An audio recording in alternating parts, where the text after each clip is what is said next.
إن الحمد لله نحمده ونستعينه ونستغفره ونعوذ بالله من شرور أنفسنا ومن سيئات أعمالنا من يهده الله فلا مضل له ومن يضلل فلا هادي له وأشهد أن لا إله إلا الله وأشهد أن محمدًا عبده ورسوله يا أيها الذين آمنوا اتقوا الله حق تقاته ولا تموتن إلا وأنتم مسلمون يا أيها الناس اتقوا ربكم الذي خلقكم من نفس واحدة وخلق منها زوجها وبث منهما رجالا كثيرا ونساء واتقوا الله الذي تساءلون به والأرحام إن الله كان عليكم رقيبا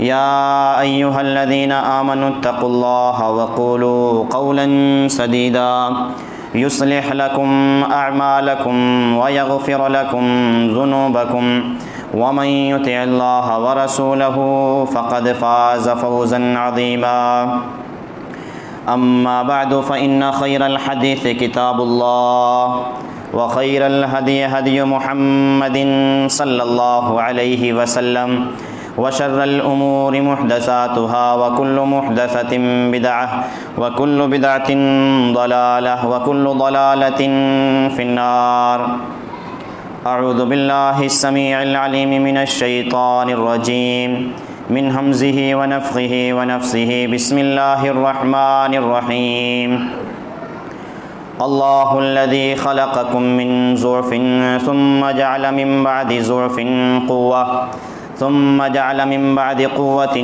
ضعفا وشيبة يخلق ما يشاء وهو العليم القدير أو كما قال النبي صلى الله عليه وسلم عن ابن مسعود رضي الله تعالى عنه أن رسول الله صلى الله عليه وسلم قال لا تزول ابن آدم حتى يسأل عن خمس عن عمره فيما أفناه وعن شبابه فيما أبلاه وعن ماله من أين اكتسبه وفيما أنفقه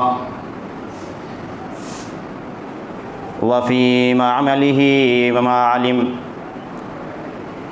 حاضرین جمعہ، تمام قسم کی تعریفات، توصیفات، حمد و ثنا، کبریائی، بڑائی اللہ رب العالمین کے لیے زیبا اور سداوار ہیں، جو خالق کائنات، مالک ارض و سما ہے۔ بعدہ درود و سلام ہوں بالعموم تمام انبیاء پر، بالخصوص آخری نبی محمد عربی صلی اللہ علیہ وسلم پر، جن کو اللہ رب العالمین نے رحمت للعالمین بنا کر کے بھیجا، جو خاتم الانبیاء اور سید المرسلین قرار پائے۔ حاضرین جمعہ، انسانی زندگی کو اللہ رب العالمین نے قرآن مجید میں 3 پہلوؤں کے ذریعے سے بیان کیا ہے۔ انسان کی زندگی خواہ 50 سال کی ہو، 60 سالہ، 80 سالہ، 100 سالہ ہو، اللہ رب العالمین نے اس کی زندگی کا ایک نقشہ ایک آیت کریمہ میں کھینچا ہے، اور تمام تر زندگی کو اللہ رب العالمین نے ایک آیت کریمہ میں بیان فرمایا ہے۔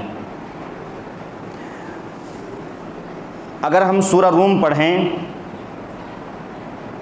21واں پارہ پڑھیں، تو اللہ رب العالمین ارشاد فرماتا ہے اللہ الذی خلقکم من ضعف۔ اللہ رب العالمین وہ ہے جس نے تم کو پیدا فرمایا ہے۔ اللہ رب العالمین وہ ہے جو تم کو پیدا کرنے والا ہے۔ من ضعف، اور پیدائش کا ایک طریقہ بتلایا کہ تمہاری پیدائش کس طریقے سے اللہ رب العالمین نے کی۔ فرمایا کہ تم کمزوری کی حالت میں پیدا کیے گئے، اور کمزوری کا اندازہ اس چیز سے ہم لگا سکتے ہیں کہ انسان جب پیدا ہوتا ہے وہ کتنا کمزور ہوتا ہے، کتنا کمزور ہوتا ہے۔ اگر ہم اپنے سماج کا مشاہدہ کریں، اپنے سماج پر غور و فکر کریں تو معلوم ہوگا کہ جب بچے کی پیدائش ہوتی ہے وہ اتنا کمزور ہوتا ہے، اتنا کمزور ہوتا ہے، اگر اسے کھانے کی ضرورت پڑتی ہے تو وہ اپنی زبان سے کھانا بھی نہیں مانگ سکتا، پینے کی ضرورت پڑتی ہے تو وہ اپنے زبان سے پینے کے لیے کوئی چیز نہیں مانگ سکتا، اسے کوئی پریشانی ہوتی ہے اپنی زبان سے وہ اس پریشانی کو بیان نہیں کر سکتا، الا یہ کہ تمام طریقے کی اس کی چیزیں، اس کی پریشانیاں، اس کے مسائل، اس کے معاملات، اس کی ماں، اس کے گھر والے جو سمجھتے ہیں وہ صرف اس کے رونے سے سمجھتے ہیں۔ وہ جو بھی چیز کہنا چاہتا ہے صرف رو کر کے بیان کرتا ہے۔ بھوک لگی ہے تو بچہ روتا ہے، ماں سمجھ جاتی ہے کہ میرا بچہ بھوکا ہے، کوئی پریشانی ہوتی ہے تو ماں سمجھ جاتی ہے، بخار ہوتا ہے تو بچہ یہ نہیں کہتا ہے کہ امی بخار ہوا ہے، وہ روتا ہے، ماں سمجھتی ہے کہ میرے بیٹے کی طبیعت خراب ہے، میرے بچے کی طبیعت خراب ہے۔ اللہ رب العالمین ارشاد فرماتا ہے اللہ الذی خلقکم من ضعف ثم جعل من بعد ضعف قوة، اللہ رب العالمین نے تمہیں کمزور پیدا کیا ہے، اس کے بعد ایک وقت آتا ہے کہ اللہ رب العالمین تمہیں توانائی دیتا ہے، طاقت اور قوت دیتا ہے۔ اللہ رب العالمین ایسا بناتا ہے کہ تمہیں ضرورت پڑتی ہے تو اپنی زبان سے بیان کر دیتے ہو، اور ضرورت پڑتی ہے تو اپنے ہاتھوں سے کام کر لیتے ہو، ضرورت پڑتی ہے تو اپنے معاملات کو خود کر لیتے ہو، یہاں تک کہ قوت جب آتی ہے، توانائی جب آتی ہے، طاقت جب آتی ہے تو کئی سارے معاملات ایسے بھی کر لیتے ہو جو نہیں کرنے چاہیے۔ ثم جعل من بعد قوة ضعفا وشیبہ، اور اس کے بعد جب طاقت جاتی ہے، توانائی چلی جاتی ہے تو پھر تمہارے پاس کمزوری آ جاتی ہے اور بڑھاپا آ جاتا ہے۔ آیت کریمہ پر غور کریں تو معلوم ہوگا کہ انسان کی پیدائش کو اللہ رب العالمین نے کمزوری بتلایا ہے، اسی طریقے سے ایک دوسرا مرحلہ طاقت اور قوت کا بتلایا ہے، اسی طریقے سے پھر تیسرا مرحلہ ایک کمزوری کا اور بڑھاپے کا بتلایا ہے۔ بچپن کی زندگی، بڑھاپے کی زندگی، دونوں زندگیوں کو اللہ رب العالمین نے کمزور اور بے بسی کی زندگی بتلایا ہے۔ ہم سے کوئی پوچھے کہ سب سے اچھی زندگی کون سی ہوتی ہے تو ہو سکتا ہے کہ ہماری زبان پر یہ الفاظ آئیں کہ بچپن کی زندگی بہت اچھی زندگی ہوتی ہے، کیونکہ بغیر پریشانیوں کی، ٹینشنوں کے بغیر کی زندگی جو ہوتی ہے وہ بچپن کی زندگی ہوتی ہے۔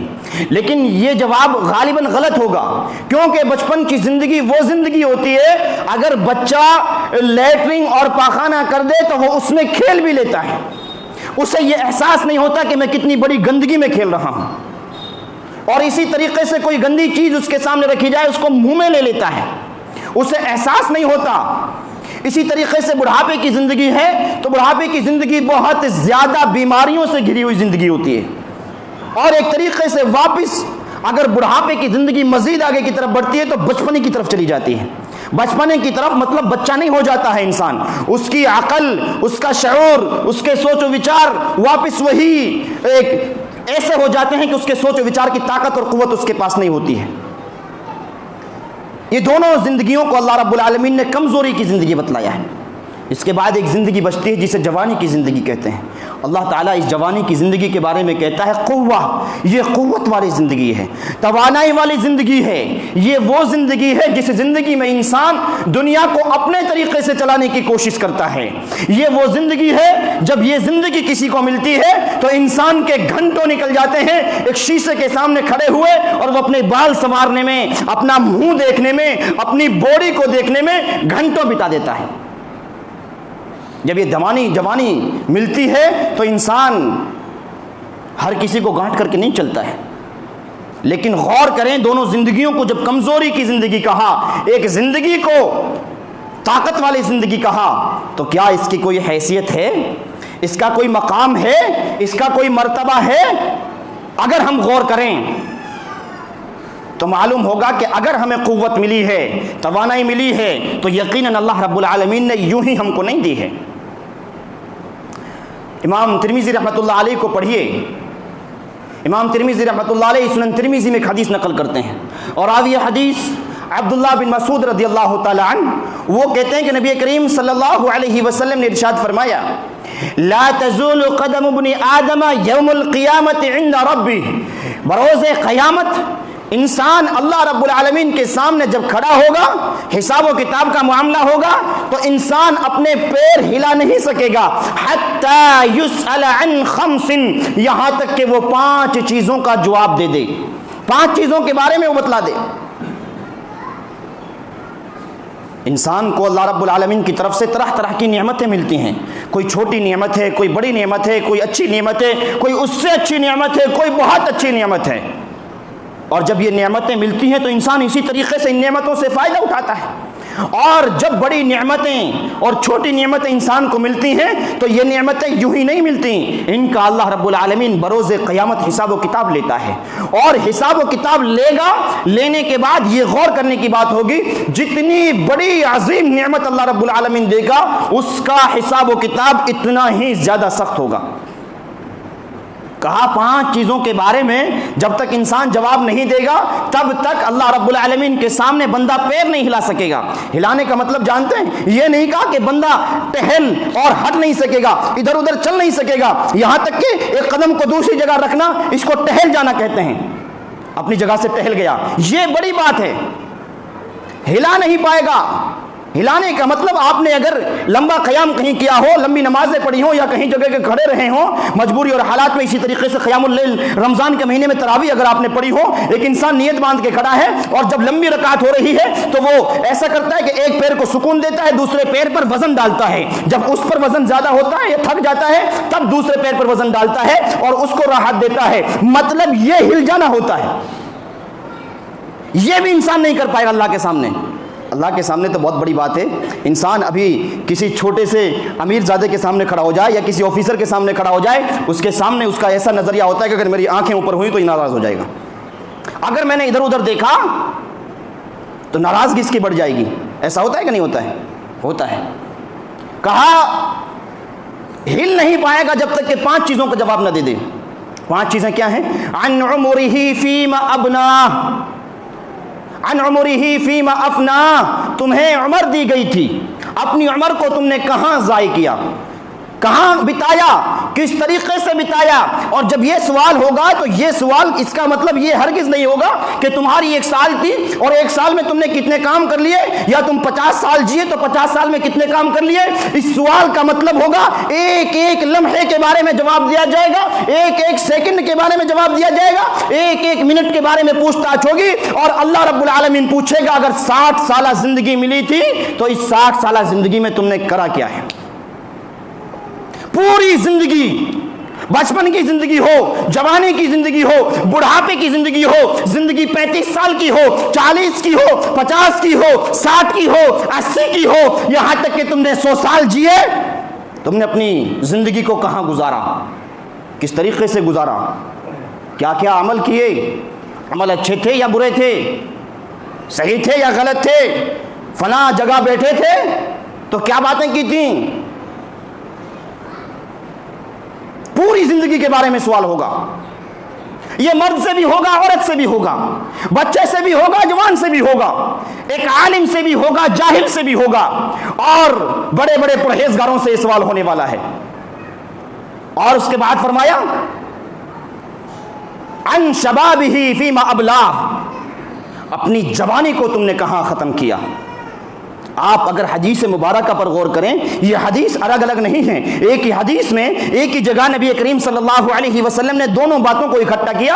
جب بات عمر کی آئی تو عمر کی زندگی میں جوانی کی زندگی بھی آتی ہے کہ نہیں آتی ہے؟ جوانی کی زندگی عمر سے باہر تھوڑی چلی جائے گی، اس عمر میں یہ جوانی آ چکی ہے آلریڈی۔ اور اس کے بعد اللہ کے نبی صلی اللہ علیہ وسلم کا ارشاد گرامی کہ دوسرا جو سوال ہوگا وہ تمہاری جوانی کے بارے میں ہوگا کہ تم نے جوانی کو کہاں ضائع کیا تھا۔ مطلب ہے جوانی کی ایک بڑی اہمیت ہے، جوانی کا معاملہ تمہاری زندگی سے کہیں الگ ہے۔ اس کے بارے میں اللہ رب العالمین بڑی سختی سے سوال کرنے والا ہے، اور ایک ایک لمحے کے بارے میں بڑی غور و فکر کے ساتھ سوال و جواب ہونے والے ہیں۔ اندازہ کریں، یہ جوانی جسے آج کا جوان صرف موبائل میں گیم کھیلنے میں، فلمیں دیکھنے میں، عیاشی کرنے میں، غلط چیزیں دیکھنے میں اور بہت سارے الٹے کام کرنے میں گزار رہا ہے اور محسوس کر رہا ہے کہ میری زندگی بہت اچھی کٹ رہی ہے، یہ جوانی اللہ رب العالمین نے یوں ہی ضائع کرنے کے لیے نہیں دیے۔ اس جوانی کے بارے میں اللہ رب العالمین سوال کرے گا۔ تیسرا سوال ہوگا، تم نے مال کہاں سے کمایا؟ حلال طریقے سے کمایا یا حرام طریقے سے کمایا؟ اور اگر حلال طریقے سے کما بھی لیا ہے، اس کو خرچ کہاں کیا ہے؟ خرچ ہونے کی جگہ کون سی تھی؟ صرف عیاشیوں کے راستے میں خرچ ہوا تھا یا پھر کہیں صحیح جگہ بھی خرچ کیا ہے؟ اور اس کے بعد جو پانچواں سوال ہوگا وہ یہ ہوگا کہ جتنا علم تم تک پہنچا تم نے اس پر کتنا عمل کیا؟ جب انسان کی زندگی کے بارے میں سوال ہو رہا ہے اور اس کی جوانی کے بارے میں سوال ہو رہا ہے، یہ تمام چیزیں اسی میں آ رہی ہیں، مگر تم تک جتنا علم پہنچا اس پر تم نے کتنا عمل کیا؟ اس کا مطلب یہ ہرگز نہیں کہ جو لوگ مدرسے میں پڑھ رہے ہیں وہی لوگ علم حاصل کر رہے ہیں، یا جن لوگوں نے پڑھ لیا جو عالم بن گئے، جو قوم کے امام اور رہبر بنے، ان سے ہی سوال ہونے والا ہے۔ ہرگز یہ مطلب نہیں ہے۔ ایک حدیث بھی پہنچی، ایک بات بھی پہنچی، ایک بات بھی کانوں تک دین کی پہنچی، اس پر عمل کیا کہ نہیں کیا؟ بتائیے، اگر یہ سوال ہم سے ہوا تو ہم اس کا کیا جواب دے پائیں گے؟ اور سوال ہونا ہے، سوال ہوگا۔ جو دروس سنے جاتے ہیں، جو تقریریں سنی جاتی ہیں، جو قرآن اور حدیث کی باتیں سنی جاتی ہیں اور جو کان کے پردوں تک پہنچتی ہیں اور وقتاً فوقتاً تو وہ دل کے حالات کو بدل دیتی ہیں اور جذبات میں لے آ کر کے سامنے والے کو گالی گلوچ تک کروا دیتی ہیں اور یہ تک کہلوا دیتی ہیں کہ جس کو اتنا ہی کام بچا ہے ہمیں غلط کہنا اور ہم سے غلط باتیں کرنا یا ہمارے پر الزام تراشی کرنا یا ہمیں ایسا کہنا ہی بچا، اس کے پاس اور کچھ نہیں بچا۔ یہ تمام چیزیں اللہ رب العالمین پوچھے گا اگر آئی تھیں تو کتنا عمل ہوا تھا۔ یہ انسان کی زندگی ہے، انسان کی زندگی، جوانی کی زندگی کتنی اہمیت کی حامل ہے۔ آپ اندازہ لگائیے، نبی کریم صلی اللہ علیہ وسلم نے ارشاد فرمایا، سبعۃ یظلھم اللہ فی ظلہ یوم لا ظل الا ظلہ۔ ایک وقت ہوگا بروز قیامت جب انسان اس سورج کے بہت قریب ہوگا اور اس کی تپش بہت زیادہ ہو رہی ہوگی اور اس کے نیچے جب کوئی سایہ نہیں ہوگا، صرف ایک سایہ ہوگا، اللہ رب العالمین کے عرش کا سایہ ہوگا، اور اس عرش کے نیچے اللہ رب العالمین 7 قسم کے لوگوں کو جگہ دے گا اور اپنے عرش کے نیچے 7 قسم کے لوگوں کو لے گا۔ اور عزیزو، اگر غور کریں تو معلوم ہوگا کہ یہ سورج 1 میل کے دور پر ہوگا، انسان کے 1 میل کے دور پر سورج ہوگا۔ اور 1 میل کتنا ہوتا ہے؟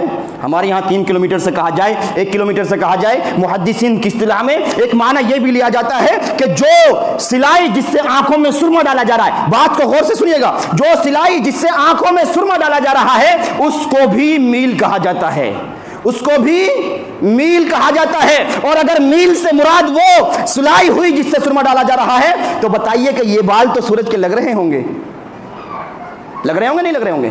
یا پھر اگر 1 کلومیٹر بھی ہو، 2 کلومیٹر بھی ہو، 3 کلومیٹر بھی ہو، آج کا اندازہ لگائیے اور دیکھیے کہ آج یہ سورج کتنا دور ہے۔ اور اس کے بعد ہمارا عالم کیا ہوتا ہے جب گرمیوں کے مہینے آتے ہیں، مئی اور جون کا مہینہ آتا ہے، اور جب یہ سورج 1 کلومیٹر کی دوری پر ہوگا، پھر ہمارے جسم سے کتنا پسینہ نکالے گا، اور پسینہ نکالے گا تو پسینہ باہر آنے کے بعد کتنا گرم ہو رہا ہوگا، کتنا کھول رہا ہوگا، کتنی زیادہ شدت کو وہ پکڑ رہا ہوگا، آپ اندازہ لگائیے۔ اللہ کے نبی کہتے ہیں کہ کچھ لوگ اسی میں گوتا مار رہے ہوں گے، ڈوبے ہوئے ہوں گے، پسینہ انسان کے جسم سے نکل رہے ہیں، اور وہ جسم سے نکلنے والا پسینہ جو شدت کی وجہ سے نکل رہا ہے باہر آ کر کے کتنا زیادہ گرم ہوگا، اور وہ گرم پسینہ، آج غور کریں جب بیوی سے کہتے ہیں کہ پانی گرم کر دو، پانی تھوڑا سا زیادہ گرم ہو جائے تو بیوی کو نہیں، بیوی کی ماں کو بھی گالی دی جاتی ہے، دی جاتی ہے نہیں دی جاتی ہے؟ اب سردیوں کا موسم آ رہا ہے، بخوبی اس چیز کو ہم سمجھ لیں گے، ہوتا ہے۔ لیکن جب اتنا زیادہ گرم ہوگا اور اس میں انسان گوتا مار رہا ہوگا تو عالم بتائیے کیا ہوگا۔ کہا 7 قسم کے لوگوں کو اللہ رب العالمین جگہ دے گا اپنے عرش کے نیچے، اس میں سے ایک شخص وہ ہوگا وَشَابٌ نَشَأَ فِي عِبَادَةِ اللَّهِ، جس نے نوجوانی کی حالت میں اللہ رب العالمین کی عبادت کی ہوگی۔ واہ مسلمان، تیرا اسلام کتنا سچا ہے، تیری جوانی جا کہاں رہی ہے، جوانی میں چل کیا رہا ہے، جوانی کہتے کس کو ہیں؟ اللہ رب العالمین دنیا میں آخرت میں 7 لوگوں میں اس نوجوان کو شامل کرے گا جس نے جوانی میں اللہ رب العالمین کی عبادت کی ہوگی۔ بڑھاپے میں عبادت کرنا کوئی بڑی بات نہیں ہے، بڑھاپے میں اللہ کے سر پڑنا کوئی بڑی بات نہیں ہے۔ جب انسان کے کچھ بس کی بات نہ رہی تو چلو اللہ کے سر پر جائیں، اور کچھ مسجد میں یہ سٹائی ایسی، امام ایسے اور ایسے معاملات، یہ ساری چیزیں کرنے کے بعد اگر انسان اپنے دل کو سکون پہنچائے کہ میں اللہ کی عبادت کر رہا ہوں تو یہ اس کی بے وقوفی ہے۔ اب بس کی کوئی بات نہ رہی تو پھر اللہ کے سر ہی پڑنا رہا۔ جب 100 طرح کی بیماریاں اور پریشانیاں سامنے دکھنے لگی، اب دنیا سے لڑنے کی جب طاقت نہ رہی، جنگل میں کام کرنے کی جب ہمت نہ رہی، اور جب لگنے لگا کہ اب تو صبح شام موت کا منظر دکھ رہا ہے، تب اللہ کے سامنے آ کر کے پڑ جانا یہ کوئی بڑی کمال کی بات نہیں ہے۔ کمال کی بات وہ ہے جب دنیا کی رنگینیاں آپ کو دعوت دے رہی ہوں، دنیا کی زینتیں آپ کا مشاہدہ کر رہی ہوں، اور دنیا کی حسین و ترین خوبصورت لڑکیاں آپ کو دعوت دے رہی ہوں، اس وقت آپ یہ کہیں انی اخاف اللہ، میں اللہ سے ڈرتا ہوں اور میرے دل میں اللہ کا خوف ہے، میں جی رہا ہوں تو اللہ کے لیے جی رہا ہوں، مجھے مرنا ہے تو اللہ کے لیے مرنا ہے۔ لیکن ایسے نوجوان کہاں ہیں؟ نہیں جی، ہم کر کیا سکتے ہیں؟ ہمارے اندر کیا طاقت ہے؟ سماج میں اتنی ساری برائیاں چل رہی ہیں، اتنے سارے مسائل چل رہے ہیں، اور ایسے ایسے معاملات ہیں، ایسی چیزیں چل رہی ہیں، میرے صحیح ہونے سے کیا ہو جائے گا؟ ایک انسان کا یہ نظریہ ہوتا ہے نا، اتنی باتیں کریں تو ایسا لگتا ہے کہ بھائی صاحب دنیا کو بدلنا ہے تو میں کیا کر سکتا ہوں، یا گناہوں کو ختم کرنا ہے تو میں کیا کر سکتا ہوں، یا سماج کو صاف اور ستھرا کرنا ہے تو میں کیا کر سکتا ہوں۔ آپ کچھ نہیں کر سکتے، مگر اپنے آپ کو تو صحیح کر سکتے ہیں۔ اور جب آپ کچھ نہیں کر سکتے تو سنیے، ابراہیم علیہ السلام ہیں، ابراہیم علیہ السلام اللہ کے نبی بھی ہیں اور نوجوان ہیں، اور قوم کے لوگ عید کے لیے جاتے ہیں عیدگاہ، اور پیچھے سے جا کر کے بتوں کو توڑ دیتے ہیں۔ قالوا سمعنا فتى يذكرهم يقال له ابراہیم، جب وہ عیدگاہ سے واپس بت خانے کی طرف جاتے ہیں تو دیکھتے ہیں کہ بت ٹوٹے ہوئے ہیں، اور جب ٹوٹا ہوا دیکھا تو کہا کہ یہ کام ایک شخص کرتا ہے، فتى يذكرهم، ایک شخص کر سکتا ہے، جس کو جو ایک نوجوان ہے، اللہ رب العالمین نے فرمایا فتى نوجوان ہے، يذكرهم يقال له ابراہیم، اور اس کا نام ابراہیم ہے۔ لوگوں نے کہا کہ نوجوان ہے، پوری قوم مشرک ہے، پوری قوم مخالفت کر رہی ہے، اور قوم کے بادشاہ مشرک ہے، اور اگر کوئی اکیلا شخص ہے جو اللہ کی دعوت دے رہا ہے پوری قوم کے سامنے، یہاں تو ہزاروں کی تعداد میں نہیں، لاکھوں کی تعداد میں نہیں، کروڑوں کی تعداد میں، اس کے بعد ہم کیا کر سکتے ہیں؟ اب زمانہ بدل رہا ہے تو اتنے تو گناہ ہوں گے ہی۔ ایک شخص ہے جو دنیا کو بدل رہا ہے، آپ کیا سمجھتے ہیں؟ لیکن ہمارا ایمان، ہمارا ضمیر اس چیز کی گواہی دے تب تو۔ نبی کریم صلی اللہ علیہ وسلم محفل میں اور بیٹھے ہوئے ہیں، صحابہ سے خطاب کر رہے ہیں، صحابی رسول صلی اللہ علیہ وسلم ابن عمر، عبداللہ بن عمر رضی اللہ تعالی عنہما بیٹھے ہوئے ہیں اور کہہ رہے ہیں نعم الرجل، آدمی بہت اچھا ہے۔ کون؟ اللہ کے نبی صلی اللہ علیہ وسلم کہہ رہے ہیں آدمی بہت اچھے ہیں۔ کون؟ عبداللہ ابن عمر، عبداللہ بن عمر، آدمی بہت اچھا ہے، اگر ایک کام کر لے تو پھر سونے پہ سہاگا ہے۔ کیا کام تھا؟ کہ رات میں قیام اللیل اگر کر لے، تہجد کی نماز پڑھ لے تو بات بہت اچھی ہو جائے گی۔ جب اللہ کے نبی صلی اللہ علیہ وسلم سے یہ الفاظ سنے تو حدیث میں آئے لا ینام فی اللیل الا قلیلا، ابن عمر رات میں سوتے نہیں تھے مگر بہت کم سوتے تھے۔ ہمارا تو سونا رات میں کم ہی ہوتا ہے، کیونکہ فلمیں دیکھی جاتی ہیں، عیاشہ کی جاتی ہیں، ٹی ویوں کو دیکھا جاتا ہے، لیکن جب اذان کے فجر کا ٹائم ہوتا ہے تب ضرور ہماری گہری نیند ہوتی ہے۔ کہتے ہیں اللہ کے نبی اگر رات میں قیام اللیل کر لو تو پھر سونے پہ سہاگا ہے، اس کے بعد رات میں بہت کم سوتے تھے۔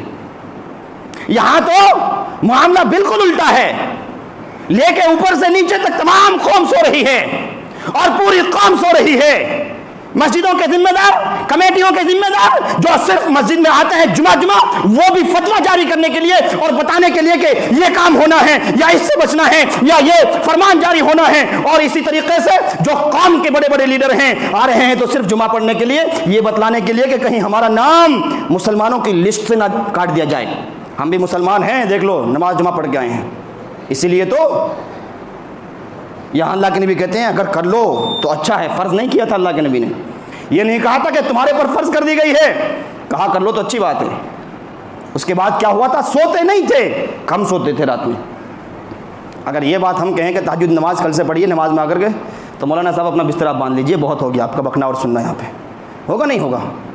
لیکن ان تمام چیزوں کی ذمہ داری اللہ رب العالمین کے ہاتھ میں ہے کہ کس کو کہاں کھانا ہے، کتنا اس دنیا میں ملنا ہے اور کہاں ملنا ہے، یہ تمام چیزیں آپ اپنے دل و دماغ سے نکال دیجئے کہ آپ بھی کسی انسان کی روزی کے مالک ہیں۔ بلکہ یہ تصور کیجئے اگر انسان ہے اور انسانوں کے سینے میں ضمیر ہے اور زندہ ہے تو یہ سمجھیے کہ اگر گناہ ہم کر رہے ہیں تو ہماری گناہ میں اصلاح ہونی چاہیے، ہمیں سیدھا راستہ ملنا چاہیے، ہمیں غلطیوں سے بچنا چاہیے۔ اگر کوئی ہمیں بتاتا ہے تو ہمیں خوش ہونا چاہیے، ورنہ میٹھی میٹھی باتیں اس دنیا میں بہت ہو رہی ہیں اور بہت زیادہ لوگ دل کو ٹھنڈک پہنچا رہے ہیں میٹھی کہہ کر کے اور میٹھی سن کر کے۔ اصلاح کی جائے تو بات کمال کی ہو۔ صحابی رسول خریم الاسدی رضی اللہ تعالیٰ عنہ، اللہ کے نبی کہتے ہیں کہ بہت اچھے آدمی ہیں، لیکن ان کا پائجامہ کبھی کبھی ٹخنے سے نیچے چلا جاتا ہے، بال لمبے ہیں، کبھی دیکھنے میں اچھے نہیں لگتے۔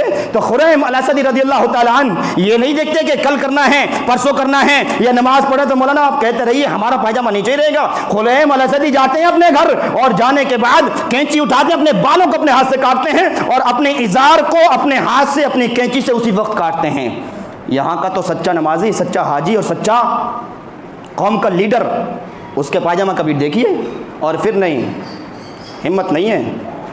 دنیا میں تو اور چیز، مسجد میں آ کر کے توفیق نہیں ہے ذرا ایک بار جھک کر کے پائجامہ نے اوپر کرا جائے۔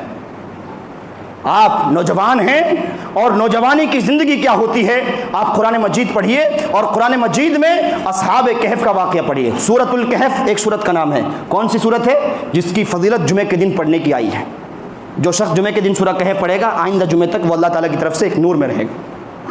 اور سورہ کہف اللہ رب العالمین نے سورت کا نام رکھا ہے، کیوں رکھا ہے؟ اس سورت میں اصحاب کہف کا ایک واقعہ بیان کیا گیا ہے۔ اصحاب کہف کون تھے اور کیا معاملہ تھا؟ غار والے کچھ لوگ تھے اور کچھ نوجوان تھے۔ کچھ نوجوان سے مراد نحن نقص علیک نبأہم بالحق انہم فتیۃ آمنوا بربہم وزدناہم ہدی۔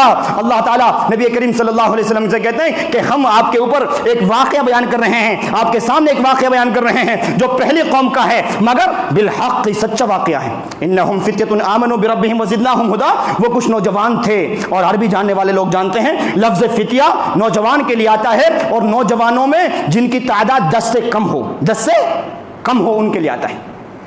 آمنوا بربہم وزدناہم ہدی، وہ ایمان لے آئے۔ پوری قوم تھی جو اللہ کا انکار کر رہی تھی۔ یہ تقریباً عیسیٰ علیہ السلام کے بعد کا واقعہ ہے اور 300 سال بعد کا واقعہ ہے۔ جب عیسیٰ علیہ السلام کو دنیا سے اٹھا لیا گیا اس کے بعد ایک بادشاہ آتا ہے اور بادشاہ ظالمانہ اور مشرکانہ حکومت کرتا ہے۔ پوری قوم ساتھ میں ہیں لیکن کچھ لوگوں کو اللہ تعالیٰ نے ایمان سے نواز دیا، مومن ہو گئے۔ مومن ہونے کے بعد جب لوگوں کو پتہ لگا بادشاہ کے سامنے پیش کیا گیا، بادشاہ نے سزا سنا دی کہ جہاں ملے جس کو ملے جیسے ملے ختم کر دیا جائے۔ دیکھیے یہ سزا تھی بادشاہ کی طرف سے، جہاں ملنا ہے وہیں پہ ختم کر دیا جائے، یہ لوگ ہیں۔ فرمان جاری ہوتا ہے۔ آج تو یہ ڈر لگتا ہے کہ کہیں ہمارا نام ہی صرف نہ آ جائے، ہاں مسلمان تیرا اسلام بہت مبارک بادی کا مستحق ہے۔ جب انسان دین کی طرف چلے گا تو اسے مشکلات آئیں گی۔ وہ لوگ جب بہت کم تھے اور تعداد کم تھی، اللہ رب العالمین سے کہنے لگے فقالوا ربنا اللہ ورب السماوات والارض لن ندعو من دونه الها لقد قلنا اذا شططا۔ اللہ فرمان جاری ہوا ہے، اللہ ان کی سزا کو دیکھ کر کے، ان کے معاملات کو دیکھ کر کے ایسا نہ ہو جائے کہ ہم تجھے رب ماننے سے انکار کر دیں۔ اللہ فقالوا ربنا اللہ، ان لوگوں نے کہا کہ اللہ تو ہمارا رب ہے، رب السماوات والارض، تو وہ رب ہے جو زمین کا رب ہے، جو آسمانوں کا رب ہے۔ فقالوا اذا شططا، ان لوگوں نے کہا کہ اللہ اگر ہم تجھے رب ماننے سے انکار کر دیں تو یہ ہم بہت بڑی غلط بات کہیں گے، یہ ہم بہت بڑی غلط بات کہیں گے، اور یہ بات ہم کہنا نہیں چاہتے، لیکن اللہ سزا ہے، معاملات ہیں، کہیں ہمارا ایمان نہ ڈگ جائے، اللہ تو ہمیں ہمارے ایمان پر برقرار رکھنا۔ آج کتنے لوگ ہیں جو یہ دعا کریں کہ اللہ تعالیٰ تو دولت بھی دے اور دولت کے ساتھ ایمان بھی دے۔ کوششیں ہو رہی ہیں دولت کمانے میں، ہم بتائیں آپ کو جتنا مقدر میں لکھا ہے ضرور ملے گا، لیکن کوشش یہ کیجئے کہ حلال طریقے سے کما لیں، کوئی نہیں چھین سکتا، لیکن اگر حلال طریقے سے کما لیں تو اچھی بات ہے۔ اللہ رب العالمین نے راستہ بتایا، کہا کہ فلاں جگہ غار میں جاؤ، اور غار میں گئے، غار میں جا کر کے اللہ رب العالمین نے ان لوگوں پر نیند طاری کر دی، سوئے وہ لوگ، اور کتنے دن سوئے وہ لوگ؟ تقریباً 309 سال تک ایک غار میں سوئے، 309 سال تک ایک غار میں سوئے۔ اللہ رب العالمین ارشاد فرماتا ہے وَنُقَلِّبُهُمْ ذَاتَ الْيَمِينِ وَذَاتَ الشِّمَالِ، وہ غار میں سو رہے تھے اور ہم ان کو کروٹ بدل رہے تھے، ادھر سے ادھر، ادھر سے ادھر۔ کیوں؟